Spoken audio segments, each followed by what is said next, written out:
Saya dapat muridnya Guru Haji Abdurrahman Ambodale itu di Kendari. Ceritakan langsung. Beliau Pak Ustaz membacakan kitab di hadapan saya. Jadi dia kasih kitab, saya tidak bisa baca. Dia bilang, pergi mau mengajar di situ. Dia bilang, apa dia mau diajarkan? Nah, kitab gundul dan tidak bisa dibaca.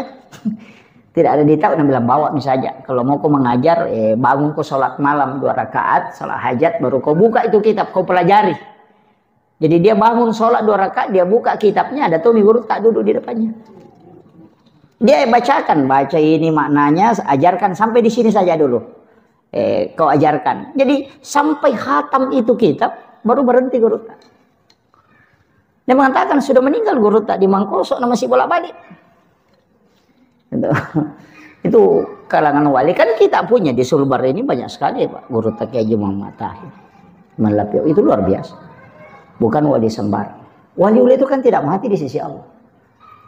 Kalau orang meninggal Pak, itu ruhnya yang mengatur jasad. Kalau orang hidup, jasad yang mengatur ruh. Itu kan bedanya. Makanya kalau mau koneksi dengan orang yang meninggal wali, apanya dikirimi? Bukan jasadnya, ruhnya. Tapi kalau orang hidup, jasadnya. Begitu.